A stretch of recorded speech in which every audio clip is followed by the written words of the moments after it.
tired. Everything has been scattered.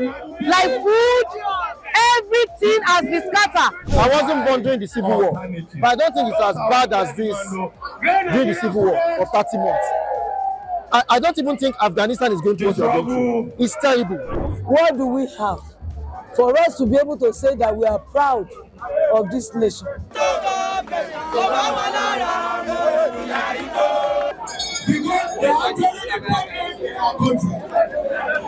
I wasn't born during the Civil War, but I don't think it's as bad as this during the Civil War for 30 months.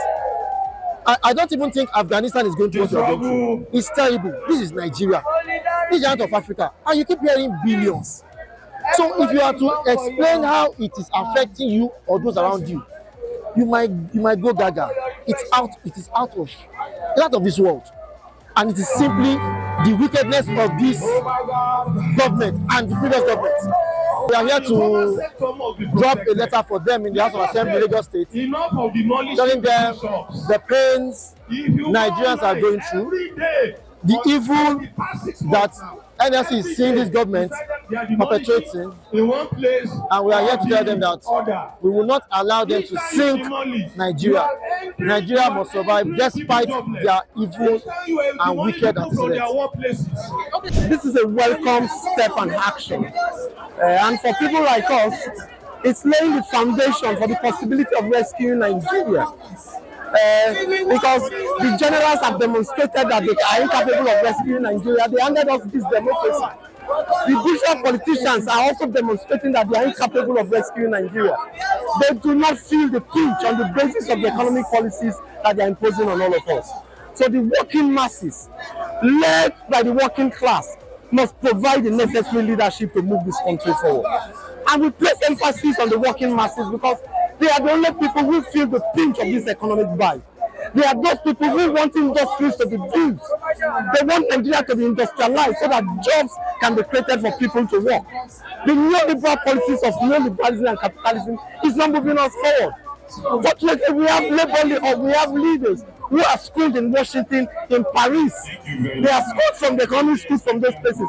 And those economic schools are geared to better industrialization in the US, of course, as well as what? As China. What do people understand as liberalization? It means that you are free to import and export anything. So Nigeria is not industrialized. It means that China, Europe, and US can dump all their goods here. So you need a government that must operate on the basis of the fact that it wants to employ the resources and wealth of this country to develop the means of production. Nigeria must become industrialized. Take the question of fuel scarcity. When Tinubu lied to all of us that scam subsidy had ended, and of course, he announced publicly that he had made 1.3 trillion naira in 1.5 months of the removal. But we now understand that subsidy never disappeared in the first instance. He didn't want the Buhari boys to be the ones enjoying it, because we must pose this critical question. This is not the first time that they are removing subsidy. They removed subsidy under Babangida. They removed subsidy under Abacha. They removed subsidy under under Obasanjo. The same thing under Jonathan. Buhari announced to us that subsidy had ended.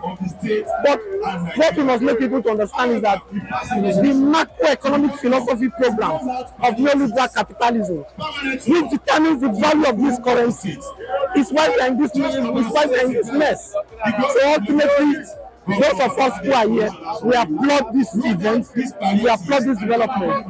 We must also applaud the comradeship of the police today. Because ultimately we need to build a solidarity movement between all working people, both in the military, in the police, and in the various trade unions, to build a movement that will confront the ruling class. We are tired. Everything has been scattered. Like food, everything has been scattered. But what we are saying now is that they should help us to plead on our president and our governor to find something to do about what is going on. Because as they're looking at me, I'm tired of Nigeria. I'm totally tired. Even we cannot manage 1,000 to buy food. We can't to cook, but to buy something, we cannot manage 500 and buy something again. 1.5 cannot reach us to buy anything because the week of rice is 1.5 now. The week of rice is 1.5. Yes, now when bag of rice is 84,000. So people that are selling food outside, they are giving people next to us that they cannot buy, they cannot sell one spoon of rice 200 naira to us again. They start from 500 naira. One spoon of rice is 500 naira. Everything, see, everything has been scattered. Hell of hardship on Nigerians. Immediately the subsidy was removed, everything went haywire. The prices of goods and the prices of services skyrocketed, and this has become out of reach of the ordinary poor masses. And while the government on their own side, they have been appealing that we should tarry a while, that everything will be okay. We want all of us to be in it together. Those in the government are the leadership, and the minor and poor masses.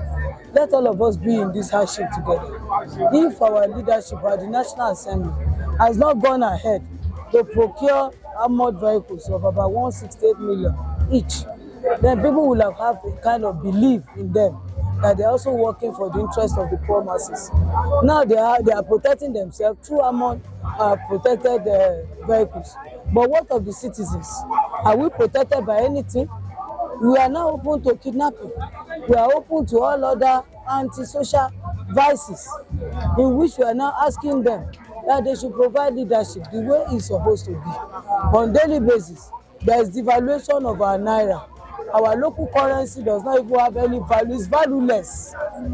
Valueless. A naira equivalent of a pound sterling is 2,200. While the naira equivalent of dollar is about 1,900. So, and everything, our livelihood is revolves around the foreign currencies.